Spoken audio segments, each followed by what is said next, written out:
There's 100,000 songs released every single day. 90% of them are streamed less than 1,000 times. 10% of them are the artists that you know. Taylor Swift, Bruno Mars, the top of the top. They're signed to the record labels for tens of millions of dollars. What we look at are the smaller artists that are making between $1,000 and $10,000 a month on their music. An artist will get around $5,000 per million streams. You need a lot of streams in order to make good money, but what they do is that they have the total amount of streams that are made, and then they divide it by the proportion of each artist. So if Drake has 20% market share of all of the streams in the world right now, he's going to make 20% of the money.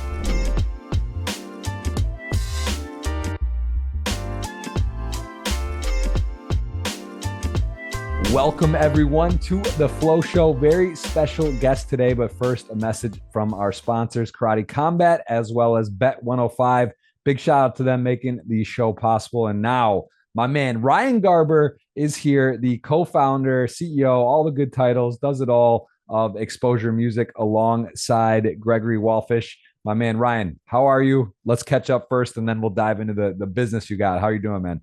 Great. I'm always good when I'm speaking to you, Jeff. And like I said, I'm not a frequent podcast guest, but I'm a big follower of your show, and I love what you do. So always happy to speak and dive into more of the music business and what we do, and looking forward to talking. Awesome. Well, yeah, just if those wondering, this is maybe, I think, the first father-son combo. Your dad, Mitch, has been on. We had a long, 2.5 hour podcast, and Mitch and I, we got to catch up. It was kind of like more of a conversation, and obviously been in the gaming entertainment space and doing a lot of fun stuff in sports as well. So that was fun to talk about that. People can check that podcast out. But today, you, 24 years old, you are running a major company in a major industry alongside your buddy, one of your best friends or best friend from growing up. So maybe tell me about, how did this start? What is it? And we'll dive into it.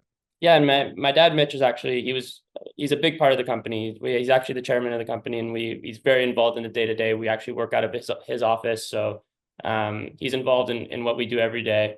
He was our first backer before we got institutional financing. He was the first backer of the company. But yeah, our company's Xposure Music. We're in the music industry, but like I said, we're not your typical, record label or flashy music company, management company. We're really a financial company. So we're a financial solution for artists. Basically, what we do is that we evaluate catalogs, and we buy catalogs in perpetuity. So what that means is that every artist in the world gets money for every single time a song is streamed, whether it's on Spotify, Apple Music, whether it's played on the radio, whether it's in an arena, playing at a mall. There's third-party companies that really make sure that every artist gets paid for every single time a music is streamed.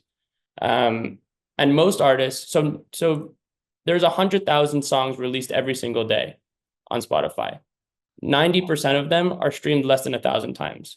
10% of them are the artists that you know, Taylor Swift, Bruno Mars, the top of the top. So what we do is that we ignore those because they're signed to the record labels for tens of millions of dollars. What we look at are the smaller artists. So artists that are making between $1,000 and $10,000 a month on their music. It's decent money, but it's not, the type of money where you can be a superstar and really build your career. And the record labels aren't interested in signing those artists because they're too small. They don't have enough traction. They're really just interested in the big stars. So what we do is that we provide them with a funding solution, and we say, okay, we'll look at your catalog. We'll look at the cash flows that are coming in every month, and we'll be able to pay you 5 to 10 times annual earnings on your catalog so that we own it. So at the same time, we're buying this asset in perpetuity. And at the same time, this artist is able to cash out on their asset and able to get, hundreds of thousands, sometimes millions of dollars upfront that they can use in order to, advance their career. Now, a quick message from our title sponsor, Bet 105, who has the best odds in the game. They deliver with minus 105 odds on most markets. Better pricing, bigger profits, no limits on winners means they will not ban you for being good. And you can enjoy fast crypto payouts, instant withdrawals, and no hassle. Join the poker community where winning is welcome. Use promo code POKER and get a $50 bonus free bet when you deposit your first $100 today. So many questions on that. Super interesting. It sounds like, in a way, almost where, young, talented soccer stars in countries are getting bought, maybe, or a piece of their future earn, and some gamble with that, but also can be some mega scores. And does seem like there would be some complications possibly, or some artists that maybe sign and then they actually do hit it really big, which is great for you, and maybe they feel some type of way. So I guess Yeah, I don't want to go on a Back. tangent, but that seems super interesting. And have you had issues already since you've been around where someone like wants to buy out or rebuy back? So while I am a gambler at heart, I really don't we really avoid gambling at all costs in our business model. We take a data-driven approach. So what we look at is we look at historical cash flows, what the music has brought in terms of revenue for the past 3, 5 years, what the curve looks like, and then we do a prediction of how we think it's going to perform over the next couple of years, and we really take a conservative approach to make sure that we're not gambling and we're not just going to lose our money on the deal. Every deal that we do, we know very well within 99% how it's going to perform in the next 6 to 12 months and after that. Yes, we've had some deals that have crashed. We've had some deals that have blown up. But most of our deals really react exactly how we predict them to. And that's the beauty of music as an asset, is that it's very predictable. People listen to the same songs all the time. I'm sure you have a playlist that you listen to all the time. Springsteen, these older catalogs, they never die. People listen to them every single day. So we can see all of that data in the back end. So we can see how popular an artist is, what the retention is of their listeners, and what the future is going to look like for them in terms of how the curve of their streams are going. So like you said, yeah, part of it's a gamble, I guess, where we want to hit big and get a Taylor Swift, but the reality is there's so many artists in this industry that the likelihood is very low. So we make sure that we really cap our investment to make sure that we get a return that we know we're going to get, and anything above that is just a bonus and icing on the cake. So is it becoming easier now to like, is it almost you have too many people reaching out and trying to get these deals, or what's it look like in terms of numbers? That's our biggest problem right now, is that, and that's why we just raised more money, is because we have too many deals that we can't handle this many artists that need funding. This part of the industry is so big that, and no one's serving them. They're so underserved. No one wants to sign these artists. No one wants to give them record deals. And they still have these really strong fan bases. Like they have a good thing going for them. They're able to play shows at these small arenas, but they don't have that traction that you see in millions and millions of streams and millions of fans. They don't have that sort of traction. So what is the min deal and max deal you've done, if you can say, or is it not public? yeah. So when we first started, we were doing tiny deals. We were doing sometimes deals under $10,000. Now, obviously, with scale, we can't really like waste our time with those deals, because it would be too labor intensive and it wouldn't make sense for us. Our minimum deal size now is around $50,000. And we've done a deal up to 2.5 million. So it really ranges. So what, you're saying you gave someone, is it a contract over a certain amount of time, or you pay them 2.5, or a portion up front, portion of it monthly, Nope. and then you all, own the all, you own all it? up front, and we own it in perpetuity. So we know, okay, for example, this song, it could be one song sometimes. This song brings in $350,000 a year. And it's done it for the past 5 years. Sometimes it'll bring in 275, sometimes it'll bring in 450, but we know it averages out to around 350 a year. Then we do our valuation. We do the prediction of how we think it's gonna perform over the next couple of years, and then we're able to give them an offer on a multiple on annual earnings. So we're saying, okay, it makes around 350 a year. We're willing to pay this person 6 or 7 times what they're going to make in a given year. So around whatever, 2 point something million. We give the offer to the artist. They look at it. They're like, wow, I'm able to get 6 or 7 years of earnings right now, guaranteed, and not have to gamble on my music falling off, not have to worry about, maybe I'm going to make 150 next year and I won't be able to sell it for the same amount in the future. These artists can also take this 2.5 million, reinvest it in themselves, get studio time, buy features, buy ads, put on shows, go on tour. Being an artist is super expensive. So having access to capital is like the number one thing to be able to grow. But so on this one where you do for 2.5, for example, that's like on a certain amount of years earnings, and then they just don't own any of it, or can you do like partial where you get some and hold some? Is that usually what's the typical breakdown? Sometimes it's one song, sometimes it's an album, sometimes it's their entire catalog. We really leave it in the artist's hands. So, but I'm saying on this particular song or this 2.5, let's say, can they say, hey, okay, well, I'll sell 50% or 25 and get that? Does it work like that? And what do you typically see? You see people doing roughly half, or it's just a wide range, it's a really wide range, but we'll give them the option. We'll say you can sell 100% for 2.5, you can sell 50% for 1.25. We do minimum 50% because we need to control the asset and not have a minority stake in it. Hmm. But yeah, we'll be very flexible with, you could do 50% of the song, 100% of it. You could do your whole album, your whole catalog. We let the artist obviously dictate how much they want to give away. And obviously the cash that they receive reflects that. Is that so? The 2.5, is that like 100% deal, or was that a partial? That was about half of his catalog. He's a really big UK artist. I don't know if I could say the name for confidentiality for the Okay. artist, but really big UK artist. Wanted to sell half of his catalog, wanted to be able to go on tour, pay his management team, hire new people, make a new album, promote it. Like I said, music industry is super expensive for artists. That's why it's so hard to make it, and they don't have access to capital. So that's Is it at the point now where, like you said, are hiring people, you are raising money? Is it at that point where literally it's like people are banging down the door, like, "Hey, give me, I want to get paid, and like, let's do a deal." Versus what's the breakdown of you reaching out to artists and they reach out to you now?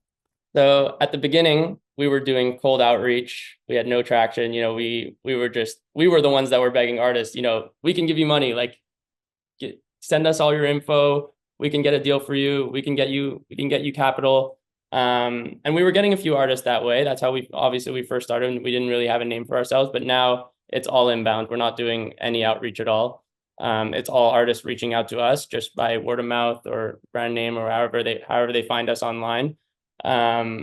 And like I said, right now we can't handle the demand right now. So that's why, we're raising more money. We're trying to grow the team. We really want to try and fund as many artists as possible because it's really a rewarding part of this is that it's changing the artists' lives. Like, they're getting access to capital that they've never seen before.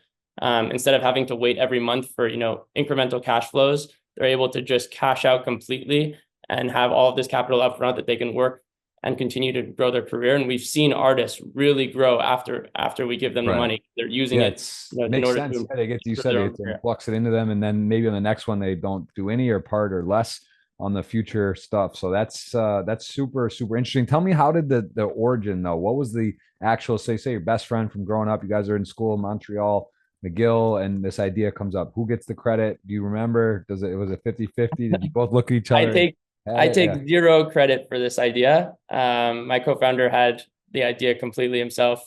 He obviously brought me into it as a partner, and the idea was initially not funding at all. We were at first a platform for artists to be able to connect with managers, record labels. We were kind of just a middleman connecting artists with people, setting them up on calls, taking a fee. And then once we got like this base of 25,000, 30 artists that have come on our platform, we were able to get a bunch of feedback on how we can help them more. And the number one request was always, I need money, I need funding, I need to be able to fund my Yeah. tour, I need to be able to fund my album. So it was an easy pivot for us to go raise money and be able to provide that service for them. And so when you launched, what was the original valuation and raise? Oh, our first valuation was less than 3 million. We raised $1 million in order to build the platform. We were able to use that money only for building the platform. We didn't launch until a year later.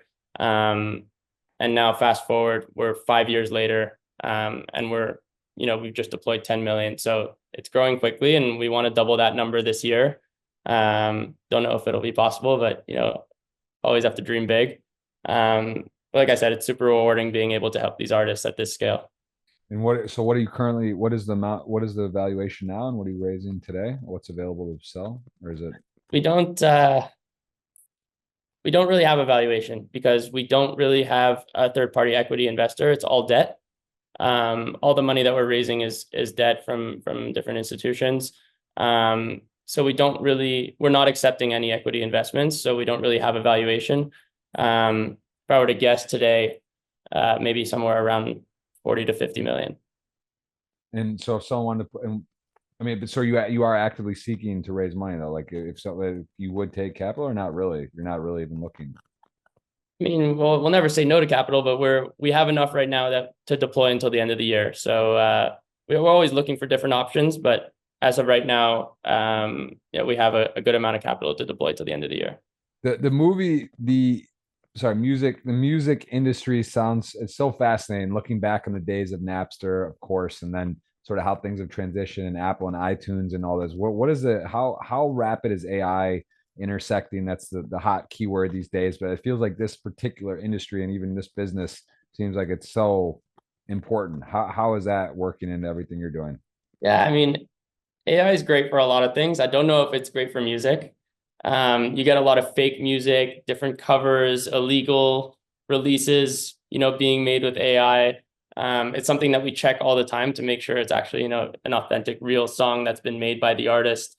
Because you hear a lot of, fake tracks out there, covers that aren't made by real people. I'm sure you've seen like all the funny different edits on TikTok and stuff. There's like LeBron songs that are being made. There's so many different funny parodies that are being made on AI, which is a great part of it. But at the same time, it's a bit of a legal issue, and we need to make sure that, when we're really deploying lots of capital, that we're not buying something that isn't authentic and isn't actually made by a real artist. I mean, this is a lot of genres, I guess, in movies or in commercials. And then what's your take on that? And how's that work like with a song? Like, listen, one of these famous artists, and there's great talk, even songs you mentioned, Springsteen, or these old songs that are amazing and just timeless, and they're so good and you love them. But how do you feel about that though? Because it does feel in the next 5-10 years like AI like might, just literally computer generated or mixing artists and taking it and copyright just feels like it's at a point where, like, what do you think? What if you love a song, it's so good, but it's AI generated just by someone random, even like, how does that all play into everything?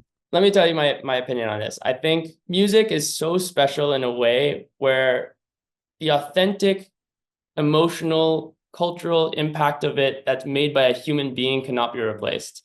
And that's what makes it such a great asset to own as well. It's its resilience. You see right now, for example, you were talking about AI, but I'll talk about other, boundaries and other global events that are happening that may influence other industries. For example, the tariffs right now, it's influencing every single industry, every single asset negatively right now. Everything's plummeting, everything's getting destroyed. You saw the same thing during the war. You saw the same thing during COVID. But there's one asset that never went away during all those times. It's music. People listen to music no matter what. It's consistent. And like I said, it's emotional, it's cultural, it's something that doesn't go away under any circumstance in the world. And that's what makes it such a powerful asset. And when you're looking at, the most consistent, reliable assets in the world, it's hard not to talk about music in that conversation because it's so irreplaceable. So to answer your question, nothing will ever replace Springsteen. And I think you know that too. Even if, no matter how good AI gets, no matter how good technology gets, there is something about the authenticity of music and the way that it's made by a human being that cannot be replaced. Obviously, technology has helped make music much better, has made it sound better, has made different types of cool beats. But the human aspect, I think, will never go away. I think AI is fun. It's a cool tool to use, but it won't replace the actual artist. It's something that's transcended decades, and something that's timeless. Like you said, you can't really replace music, and that's made by a human being. Yeah, it's well said. What about early wins? Is there any success stories from Xposure that even just kind of blew your mind, where you see someone that was like up and coming and then they did get some money and now they've really just launched themselves into a different trajectory? Is there anyone that stands out? Yeah, I mean, like I said, I can't name the artist exactly, but we've had a few artists that we've worked with. One in particular, we gave them, not that much money, but I mean, it's a good amount of money, but we gave them $300,000 for half of their catalog. They were a very small artist at the time, around, a few 100,000 monthly listeners. They reinvested into their career. They launched a new album with it a few months ago. Now they have 1.5 million monthly listeners. They're one of the biggest stars in Nigeria. It's a great story for us that we always like to gloat about and follow. And we have a very close relationship with the artist. And like I said, the most rewarding part is always the artist coming back to us and just saying, like, thank you so much for the opportunity. Thank you for what you guys did for me. If it wasn't for this money, it wasn't for this funding and this opportunity, this wouldn't be possible. And just watching the trajectory and watching it grow is an amazing part, because not only are we making more money, but at the same time, the artist is also gaining that success that they were looking for through the money. Yeah, it's super, super cool. How international is your roster? Are you literally worldwide, or is that what part of the money and the influx is? You're trying to grow? Like, give me your breakdown of continents in the world, or what is the super international. I mean, we have a good amount in the UK. We have some African artists, like I mentioned, obviously all around Europe, but I would say 90% of our roster is in North America. We have a lot of American artists. A lot of our sales team and affiliates and guys that bring us deals, they're in like the they're in the crux of the music industry in Atlanta and LA, right where all the artists are. We have some Latin artists also. That's the fastest growing genre right now. So we're trying to dip our toes more into that. But in terms of concentration, it's definitely more in the US. But music is such a global business that, you never know where we're going to get an artist sent from. We get one from Australia yesterday, one from Ghana today, another one from France the other day. I mean, that's the Wow. beauty of it is how global it is, and the fact that, it's so digital, so digitized and intangible that you can work from anywhere and you can work with anyone from anywhere. Looking at it now with music, and obviously music's great. Everyone loves music. Without music, so many things would be different, and it is spiritual. It's great. Can you believe, if you weren't doing this, what would you be doing? Do you believe this is what you're doing? Because it seems so fun. Like, it's such a cool, like, thing to do. Like, well, what else would you be doing if it wasn't this? And are you a little shocked that this is where you went? Because it is kind of, yeah, just, I would, I mean, I've known you for many years, and it just, yeah, it's kind of a wild industry. It's a niche thing, like poker science. It's something that's not the norm for sure. David, like, I love it. So I love what we do, but the crazy thing about me, and everyone makes fun of me for this, like my friends, my girlfriend, my family, I never listen to music, no matter where I am. I could be driving the car, it'll be silent. And when I'm going to bed, no music. When I'm working, no music. It's just the way that I work. But I love music as a concept. I don't listen to music every day. But I obviously listen to our artists to support them. But I'm not a big music listener, but I am very happy with where I'm at in the industry. And I love working in the industry with the artists. And I love watching them make their art and being proud of it. And also, like I said, the rewarding part of being able to help them in the process. that's awesome. And your day to day, tell me, like, what are you specifically focused on, and has that changed a lot from start to now with this Yeah. within Xposure? So the day to day, it's mostly, filtering through all of the artists that are reaching out to us. It's a lot of work and it's a lot of artists. So the influx is, every single day we're getting new deals. So, and it takes a solid amount of, due diligence and time in order to go through a deal and be able to really do the full process from, looking at the artist, looking at the numbers associated with it, doing the forecast, predicting how it's gonna react in the future, and then being able to present them an actual offer. It doesn't just take, half an hour. It takes a while for each artist, and we really, we have the whole team dedicated to, doing due diligence on every single file together. That's what the day-to-day mostly consists of, is talking to artists, talking to managers, getting more information, and being able to present the offers and get as many offers out as possible, because that's like what takes up all of our time. We don't have So enough most of time. these artists at this level do have representation managers and such. Is that who you deal with, or do you sometimes deal directly with it, or is that a mix as well? I'd say almost all of them have managers. So any artist, with decent traction has a manager, even if it's a friend of theirs or their mom. We've had managers that are family. We've had managers that are, big time managers that are trying to, develop smaller artists. But almost every artist that we work with has a manager for sure. It's Good. so complicated, the music industry, that you can't really just dive into it yourself and not have someone guide you in it.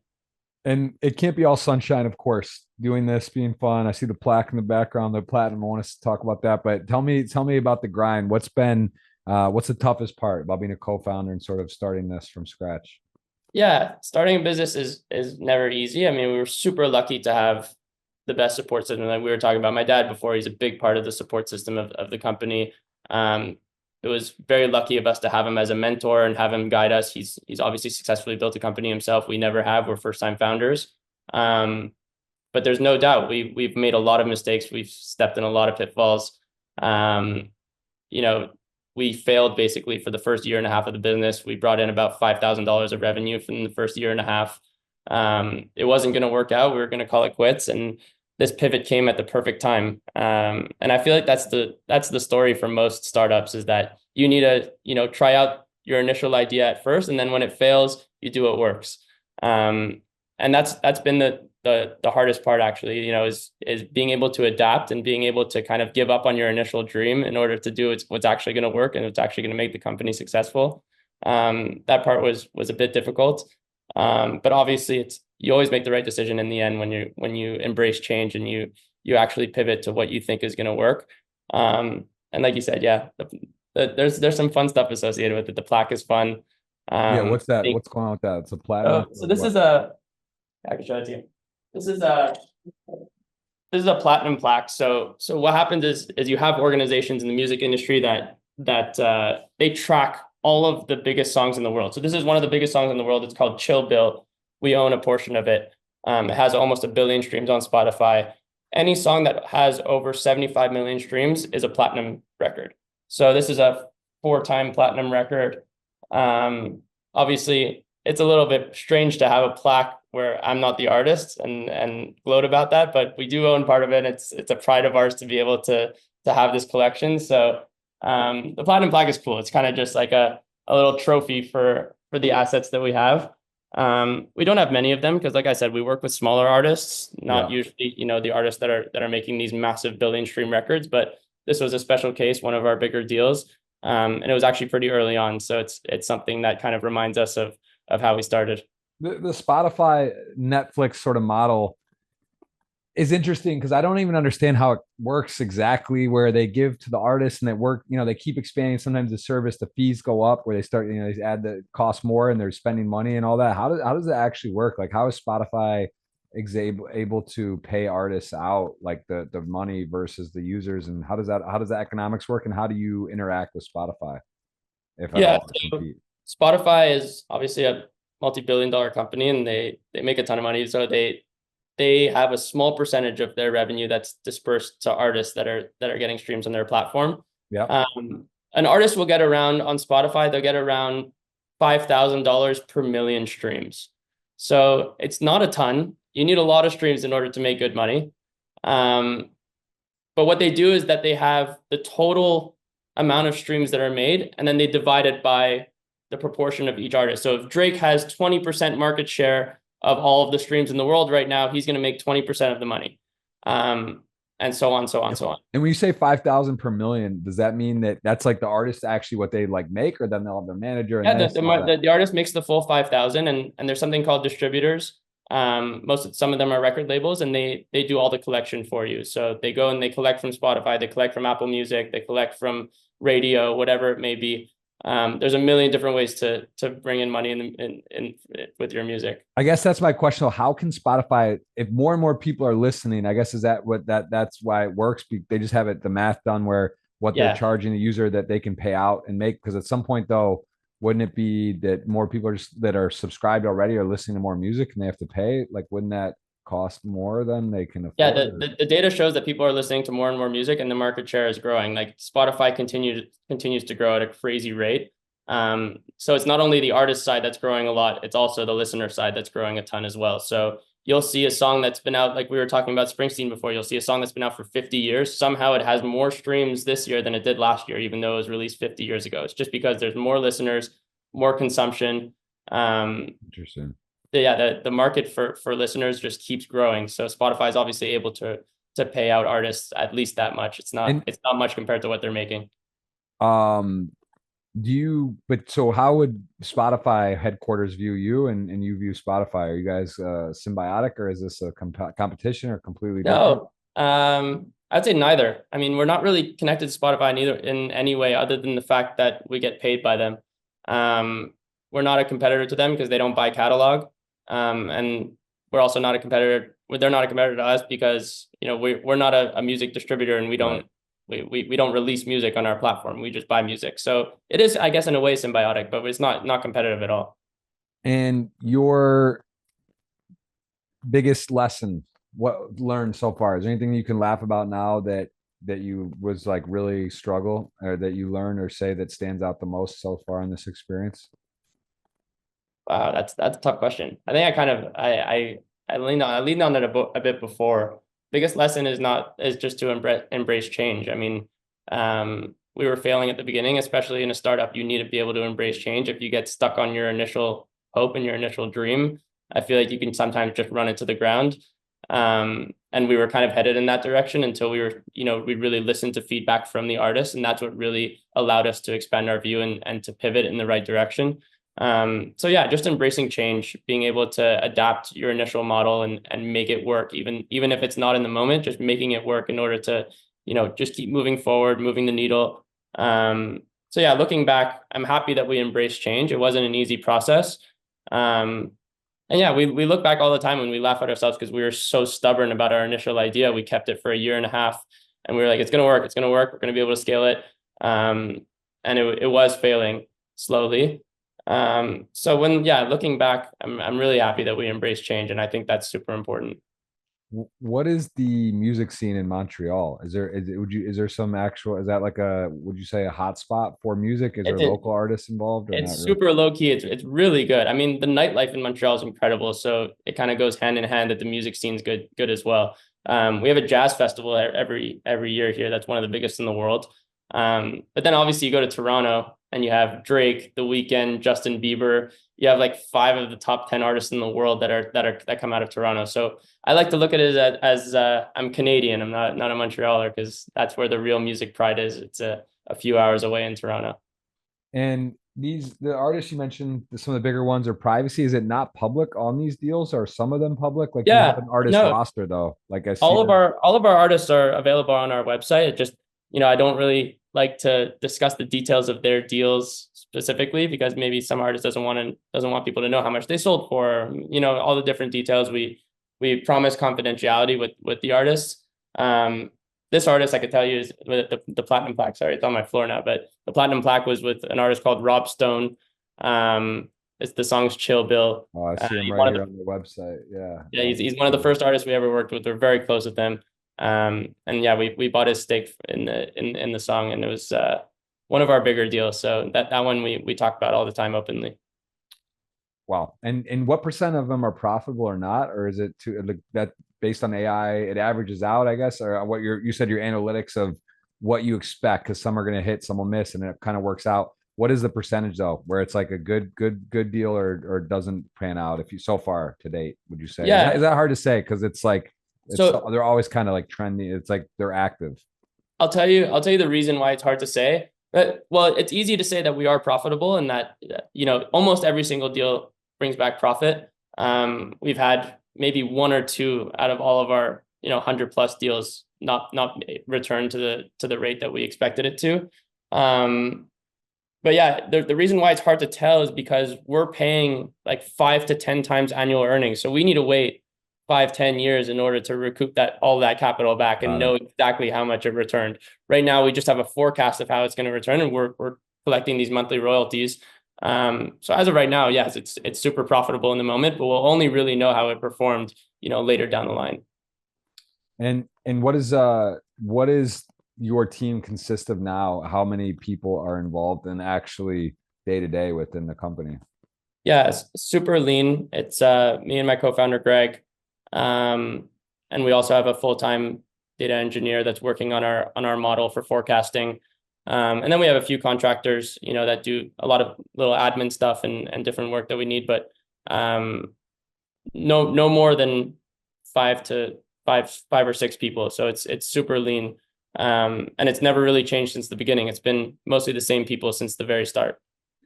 And do you negotiate heavily? Is it like is it kind of Oh like yeah. The is it really negotiation like a processes are crazy. I mean, these artists, it's to be fair, it's their art. It's what they created. So it's totally fair of them to want to negotiate and want to get as high of a price as possible. Sometimes obviously it gets to a point where it's like, okay, we can't pay this and we'll pass on the deal. But yeah, there's always negotiation. So the first offer is never the accepted offer. that makes sense? And who's more difficult usually to work with? I would imagine it's generally the artists are like trying to get the money, like they're like, let's do it, and the manager's kind of holding out. Or I guess it could go both ways, right? Where is it pretty seamless, or has there been deal breakers where you just can't quite get there? Like it's close, but it just doesn't come. I imagine you do a lot of deals. Happen, yeah, all the time. I mean, we do background checks on all of the artists as well, criminal records, all of that stuff. We want to make sure that we're working mostly with the right people. But yeah, we'll back out of deals all the time. I would say maybe 20% to 25% of deals go through. The other 75%, either the artist and us can't agree on a price, or we don't like something that we see in the background. We don't like some of maybe the ways that they release their music. It could be a little sketchy sometimes. There's a lot of different ways that you could screw people over in the music industry. So We make sure to take all those measures, do all of our due diligence, but I would say around 25% of deals close. And it can be as fast as 24 hours as a cash Oh advance. yeah. How it works? Really? Are you seeing that on our website? I That's did that's see like that. that's our claim to fame, is that we're the fastest in the industry. So um, when artists are looking for funding, especially at this stage, they'll have to wait weeks, sometimes months, in order to get an offer. We really pride ourselves on the fast turnaround. So as soon as we have all the information, the historical data on how much they've made over the past few years, we're able to really process it with our team super quickly and get an offer out within a day or two. That's our biggest value You have an proposition. offer, they pay the tax. It's like, tournament poker Canada. You hit a score, they withhold tax. Like you have a That's deal, it. you pay them We're and not responsible for what taxes you pay. I mean, got if it. you That would decide be to pay your taxes or not, it's we don't deduct the tax in the price. So we pay the full amount, and the artist has to deal with the taxes on their own. what's the wildest reaction you got from someone who just got paid or cash? Like you do deal directly with managers in these sense, or do you actually talk to the artists? Because they must be kind of cool because this is so unique. This is not So like normal. I have a good wholesome story. It's a little bit of a sad story. That it was a mom of an artist, and one of her kids were in the hospital. They had high hospital bills, and the artist, was a small artist, wasn't making much, and we did a bit of a good deed, and we overpaid for the catalog by around 2 times. And once that wire went through, that mom was crying, the whole family. We were on FaceTime with the whole family. It was a great moment for us. We really loved that moment. We always talk about it. So I would say that's probably the best reaction that we've gotten. It's, so rewarding to be able to change lives like that and actually have a real impact on families, especially when they're going through hardship and need the capital. Being able to really take advantage of the fact that, their son's music is making a decent amount of money, not enough in order to support the family, but it could if you come to us and we really give you a strong offer for it. Is there a age requirement to in general in the industry now? I mean, are there musicians that are 13 and 14, or is it like what's the youngest you've worked with? So that was the youngest we worked with. It was around 12, but we worked with the mom because the mom was the manager. Yeah. Other than that, it's all mostly 18 plus. Artists in their mid 20s that are looking to either buy a house or a car, or they want to keep reinvesting in their career and travel. It's people mostly in that stage of their career where they really want to use the capital in order to actually, have an impact in their daily lives. Yeah, it's people usually in that age range, maybe a little bit older. Sometimes we'll buy antique catalogs from, old people that are in retirement, just want to cash out on the art that they've created throughout the years. So that's great. Also, we love those reactions. Sometimes it's emotional because obviously you're parting ways with something that you've created and that you've been with for so much time. But yeah, those are good reactions as well that we get. Is there any type of hedge or insurance on this stuff that you buy, or that wouldn't really make sense? You basically make the Go risk you're ahead. doing already, right? Because I mean, is there somewhere you put a big check and it's like, man, we just know this isn't going to work out well? No, no, no, never. I mean, we'll never put out money if we're not super confident in it. This isn't poker. We're not bluffing. This is serious. Yeah, no redos, no run it twice. You got it. You got your information. Okay. And the trajectory, where do you see this in end of 25? Like how much growth, like percentage wise? What are some goals for this year at the moment? I'm hoping that we could be, the dream is to be the largest independent artist financer in the world. So we want to be, the household name for artists that are in that range, that aren't signed to record labels, aren't big enough to get the attention of the big boys. Being able to have an alternative and get served, and serving the underserved market is something that's really a goal of ours, and being the main player in that in a few years' time. And there's hundreds of millions, billions of dollars to be deployed here. I'm not saying that we're going to get there. Hopefully, obviously, it's a dream. But being, the number one option for artists in order to get funding at that stage is the goal. So it's a 5-10 year plan. We're growing pretty quickly right now at this rate. I don't see a reason why we shouldn't be. But yeah, that's the outlook in the next few years. And what's the most ridiculous pitch an artist has made? Maybe someone came and showed up or did something. Is there anything that stands out, like some crazy ask? Uh, Not in particular. I mean, all the time we have artists pitching to us. Like, I'm gonna use this money in order to do this, do that. And my next album's gonna blow up. It's gonna be number one. All these different, you can't blame them. It's their life. It's their dream. It's their job. So, um, but we're like I said, we're not gambling. So we try and tell that to the artist and convey that to the artist as well. Like we can't just like buy into your story and your hope that things are gonna work out because we're putting out real money and we're a business, so we can't just put out money on a dream. It needs to be actually something tangible that's bringing in revenue that we can actually see. It's almost like a bank. They're not just going to loan you money on a dream. You need to actually present them a business plan, present them Yeah. numbers and historics. So it's kind of the same idea. And is Xposure now, was it fair to say, do you think some of these biggest people in the industry, musicians and otherwise, is everyone aware of this company now? Is this pretty much like mainstream? I think we still fly under the radar. I think maybe we're headed there, but we've never really been.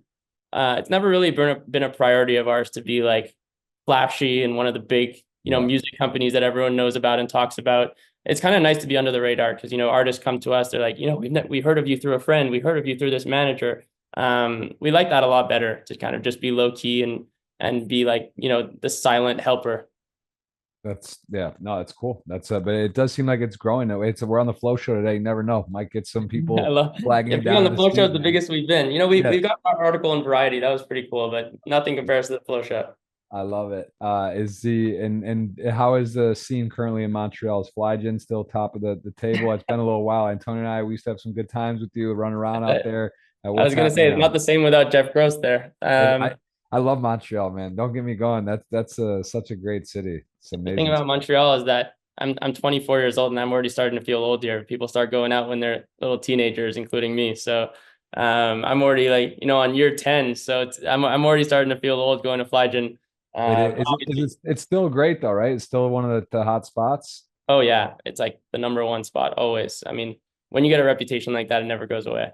For sure. I actually was just with Antonio 2 weekends ago. I was in LA very briefly, and Thomas was there as well. So I hung out with him. We were riding around on the bikes there and having fun and reminiscing about those days. But yeah, I think about like 6, 7 years, went 3 to 4 Antonio times a year lights to that place Montreal. up. I remember walking into Flygen once. Antonio was there with Kevin Hart.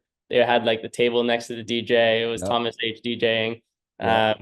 The whole club was obviously looking at them. They were going crazy with bottles. It was a fun show to watch. For sure. No, it's city that city is too special, man. I love it. And again, if you were not today doing what you're doing, what do you think you would be doing right now?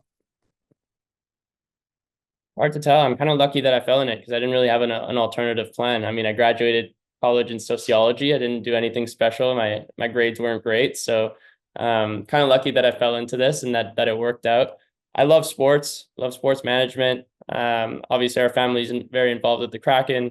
Maybe something in the sports world would be super interesting, but obviously, very grateful and lucky that this kind of fell into my lap and that my co-founder brought this idea to me and it really worked out 5 years later. So I'm glad that I don't need to think of an alternative.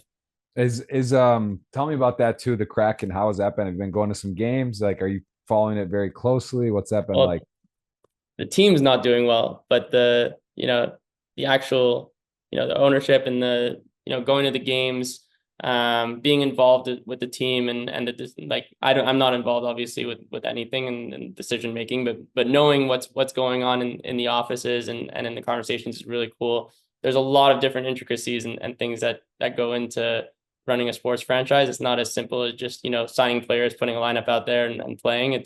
Yeah. Um, it's super complicated and it's a very cool industry. I mean, it's difficult to work in. I'm kind of glad that I don't work in it because it's super stressful. It's a lot relies on performance. Um, but yeah, I mean, I love following it. I love watching the team. I'm not very involved, obviously, because I'm not the owner, but I always love to support and it's a fun hobby for me. Is that a future? Do you think maybe being in ownership in sports is that interest you down the road or not yet? Uh, Or you got a long ways to go I before? got a long ways to go. I'm still Yeah. young and we're not successful yet. Hopefully we're on the road there and we'll see. I mean, I'm not really focused on that right now. If you could buy a sports team though, like say today you just click the button, you cashed out for 10 bill, and you want to buy a team for something and or be a big one, or what sports franchise, if you could pick anyone in the whole world of any sport, what do you think you'd say, all right, I'll buy Uh, this today? my favorite sports are golf and tennis, so they're individual sports, no Hmm. teams to buy. But All right. Maybe a league, yeah, I maybe mean, paddle. How about paddle? Is paddle popular? I'd talk to you for a second about this. pickleball is going crazy. I don't know about paddle. I play paddle sometimes, but pickleball, I mean, around this city, you won't turn a corner without seeing a pickleball court with people on it. Really, Um, it's that popular. yeah. Okay, In interesting. terms of sports franchise, I mean, I think the obvious answer is the Montreal Canadiens, historic franchise. I grew up watching them. Obviously, always have a special place in my heart. Um, yeah, it's a special franchise. I mean, they have the most Stanley Cups ever. It's in my hometown. They brought me some of the best moments of my life. So I'd say I'd owe it to them if somehow I had that magical button that you were talking about. That's super unrealistic. Um, I'd definitely I'd go with that. That's all right. I like your chances, you Dylan. You know, Mitch in the mix, always possible. Very, very exciting stuff. And your travel plans, anything coming up? Are you doing much traveling for this business? Or are you pretty much locked down there, just focused in where? Yeah, I want to spend more time in the US because, you know, the music industry is buzzing in the US. Like everything's going on there, whether it's New York, LA, Nashville, Atlanta. Um, the US is the hub of the music industry. All of the biggest headquarters are there, all of the biggest artists are there. So don't get me wrong, I love Montreal and I love being here and I love working out of here, but I would say, you know, I'm still young, I'm still in my 20s. I'd love to, you know, experience more and you know, moving to the US maybe for a bit or spending more time there is definitely in the works. Name three cities in the US you think you would want to live if you could live right now. Uh Miami, LA, those are the obvious answers. And then maybe something a little more adventurous, somewhere in Colorado. Cool. Very nice. And what is the perception as US Canada? Are we still good terms? What's happening over there? What's the perception of US and Trump and everything right now? I'm not gonna get political You here, don't want to but go political politics. We need a couple viral clips, man. Give me do Trudeau. you get What's political on happening? this podcast? What's that? Do you get political on this podcast? No, no, no. I'm just kind of curious what the overall consensus is in general. Like I just always interesting when I talk to people in different parts of the world. I'm like fascinated. This is more we can talk about a little later when we catch up. I'm just more curious like Yeah, what the general vibe and feel is like if you were to say like the newspapers, what are they putting out? Is it like I mean it seems crazy like it's wild, right? There's a lot going on in the world right now. So I was just I curious. think Yeah. as a Canadian, I didn't have much an opinion on the election when it was happening. Yep. Say in hindsight, I do. I think there's something to be said about what's going on in the world right now and how everyone's reacting. It's not for no reason. Your leader over there, I don't know if we could call him a leader, but it's causing a bit of havoc right now. Um, and I don't know if it's for the betterment of the whole world. I'm pretty confident in saying it's not. Yeah. In terms of It, Canadians, we're definitely against it right now, and it's something that's stirring the pot right now. But It, I try it to is stay out of politics it's at hard to all. follow. There's so much crazy news and fake news and this and that, and just like seeing every day and the Trump, like the tariff is on and off and this and like markets are setting records and flying around. It is crazy. It's a wild time. Crypto's like everything's just going wild. Like it's you That goes can't back to blink. what I was saying before. That's why music is such a good asset. It's completely unaffected by all of this. It's unaffected by pandemics. It's unaffected by wars. It's unaffected by tariffs. It's unaffected by presidents. So no matter what, you're getting that cash flow no matter what. So no matter what, people are listening to music. So it's the most consistent, most reliable asset in the world, I would say. Very well said. Well, listen, I know you're gonna have a lot of benchmarks. There's gonna be a lot of milestones, and it sounds like you're off and running. I know from day one I was aware of this and been following along and keeping up with you. And I know this is an exciting time. And as you said, you almost sort of maybe abandoned it or it wasn't going to work out. Now looking at your portfolio and what's going on and kind of in the fun part of it where you're out of the muck, right? You're out of this might not work. And now it's just how big, how fast. So that is very Yeah. exciting. And, big congrats to you and Mitch and everyone involved and Dylan and everyone that's doing anything with it. It's awesome. And, let me know if I can help and love to be a little more involved. And it sounds like you're on the right track all the way. So very cool, very fun, very, very interesting. Definitely a unique thing. And if you have anything else you want to add before, we'll have to run it back for another pod in person Sure. in Miami next time. But any closing statements within the music industry, and just something that anecdote maybe people aren't aware of that they should know what's happening out there? Like if you had to Well, say I something think, unique. well, first of all, I'm grateful that you had me on. Like I said, I think I'm maybe your youngest and least successful podcast guest that you've had. So I'm super grateful of that part. But yeah, the music industry it's the fastest growing, fastest changing industry right now. So anyone that's into those, alternative revenue streams, I know a lot of people are into crypto. I've never really dabbled into that, but anyone that's kind of looking at a more non-traditional asset to own, music is definitely something to look at. The banks are starting to look at it, the private equity funds. It's something that you'll see in the next few years is going to blow up. You already see, some of the biggest artists in the world selling their catalog for hundreds of millions, billions of dollars. It's an asset that's starting to be super well regarded and super respected by, the big institutions. So, you know, being able to work in the industry and being, in the real crux of it, we're really able to see the value of it. And obviously, the more, personal part of it, where this is art at the same time. It's not just a financial asset, it's also art. It's something that someone created, someone put their heart into it, someone, put their whole career behind this. So we try and keep that in mind as well. Obviously, we're a financial company, so deploying capital is the priority, but at the same time, preserving the art and making sure that, all the music that we buy, remains timeless is a really big, priority of ours as well. Because something about music is that it transcends time. So, you want to have these assets for the rest of our lives, hopefully, and just be able to, be proud of it and continue to listen to it. And have it just continue to be successful over time.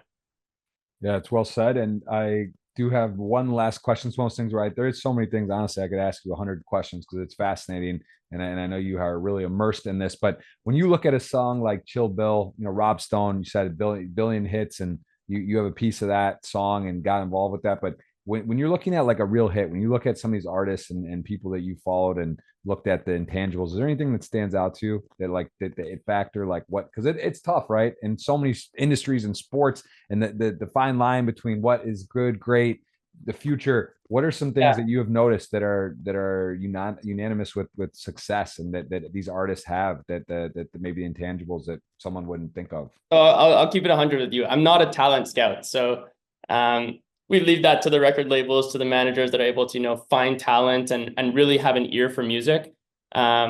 What we do is purely data driven. So seeing, streaming numbers, all of the Okay. backend data, all of the revenue numbers, I everything. get, I guess so. I completely understand that, and I get my question would be like, just looking here at your artists, the list that are listed on the site, your artist roster, let's call it, right? When you look at these artists, has there been anything, is it the marketing, is it the management team?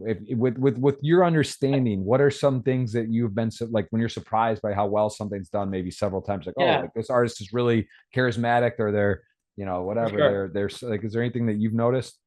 I think the most common thing is that these people, they're not doing it as a job. They're doing it because they love it. Like music is something that's, entertainment and love first, and then, money second. So all these artists, like I said, they care about their music so much and they really put their heart into it. So that's probably what stood out to me the most, is how, emotional these artists get about their music when they're trying to sell it to us. They get so emotional about it. It's kind of part of the pitch. And that's my favorite part of it, actually, is being able to speak with the artist, learning about, the background of how they came to making the music, what really went into it, who they worked with, what was the marketing plan, how did you release it? Like there's so many different intricacies to actually putting out art like that. So that's kind of the common trend that I see is, the genuine love for making music. It's not something they do out of obligation in order to make money. It's purely something they do out of love. So, being able to be a part of that is great as well.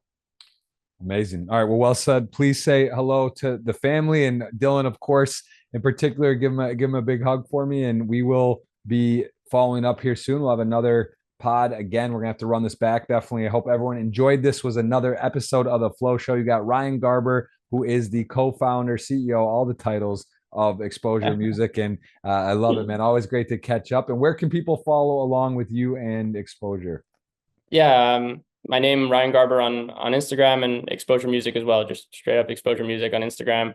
Also our website, exposuremusic.com, if you're interested in learning more about it. Yeah, we're pretty active on the socials. Awesome. All right. Well, there you have it. Again, another episode in the Yeah. books. We got big guests coming up. And Ryan, man, I really do. You are probably the youngest, definitely not the least successful. By all means, being a co-founder of a major business at your age, pretty impressive and really been a treat to have you on. Thank you so much. Yeah, thank you so much. I love the Flow Show. I love what you do. So very happy to be a part of it.